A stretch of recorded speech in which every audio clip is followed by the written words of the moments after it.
The weight of the sky. In the time before time, when gods warred and the earth still trembled with youth, there was a titan named Atlas. Not just any titan. He was strong, immensely strong. But strength in mythology comes at a cost. When the Titans lost the great war against the Olympians, Zeus didn't just imprison Atlas in chains. No, his punishment was far heavier, both literally and symbolically. He was condemned to hold up the sky, eternally, alone. No rest, no reprieve, just him, and the crushing dome of the heavens on his back. And that image, Atlas on one knee, muscles bulging, face tight with pain, became one of the most powerful symbols in mythology. A reminder that even the strongest can be broken by the weight they carry. But here's the thing. How many of us are living like Atlas today? The modern-day Titan. You wake up tired, not just physically, but soul tired. You've got deadlines, bills, people relying on you, past mistakes chasing you, and expectations like concrete blocks strapped to your shoulders. You're holding up a sky that no one else sees, smiling through it, pretending you're fine. Sound familiar? In our world, Atlas isn't a myth. He's you. He's me. He's anyone who's ever said, "I've got this," when inside they're screaming, "I can't do this anymore." We're taught that strength means never needing help, that asking for support is weakness, that the world will respect you more if you can carry everything alone. But here's what they don't tell you. Even Atlas tried to pass the burden. The bargain with Hercules. At one point in his eternal punishment, Atlas saw a flicker of hope. The mighty Hercules came to him, needing help retrieving the golden apples of the Hesperides. And Atlas made a deal. "I'll get the apples if you hold the sky for a bit." Hercules agreed. And for the first time in what may have been millennia, Atlas felt his back straighten, his knees unbuckle.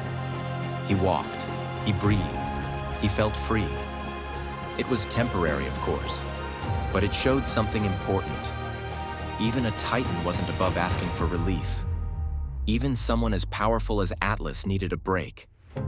So, why don't we? Why do we believe we're not allowed to lean on others? That if we drop the weight, even for a moment, the world will collapse? The truth? It won't. And that's where our power really begins. The illusion of invincibility. We love to romanticize struggle. We admire people who do it all, who grind through the pain, who carry the weight without ever showing a crack.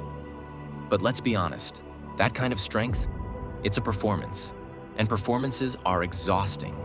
Behind every so-called invincible person is someone who's breaking behind closed doors. They smile in public, cry in silence. They help others heal but don't heal themselves. They carry everything because they think they have to. But here's a secret. You weren't built to carry everything. Even Atlas wasn't. He was forced to.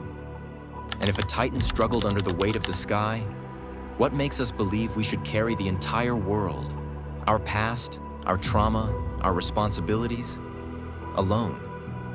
Let's stop worshiping the illusion of strength and start honoring the courage it takes to be honest about our limits. Let someone hold it with you. There's a moment in life when you break down, not because you're weak, but because you've been too strong for too long. Maybe you've felt it. The tears that come in the shower when no one's watching. The quiet panic that hits at 3 a.m., even though you're doing everything right. The resentment that builds when you're always the one saying, "I've got it." You don't want to feel like a burden, so you suffer in silence. But consider this. What if your strength isn't in how much you can carry, but in knowing when to let someone help?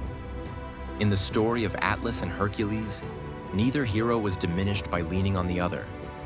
In fact, they both got further because they shared the load, even if just for a moment. So maybe your breakthrough doesn't come from being stronger. It comes from being so real, so brave, that you finally say, "I need help." The sky can wait. Sometimes we convince ourselves that the world depends on us. If I stop, everything will fall apart. If I rest, I'm lazy. If I admit I'm tired, I'll lose respect. But the truth is, the sky can wait. The world won't fall apart if you take a breath. Your worth doesn't disappear when you pause. And no one truly worth your time will think less of you for being human. You can still be strong and still put the sky down for a little while. Ask yourself, what if rest is part of the mission? What if resilience includes recovery? What if you don't have to be Atlas forever?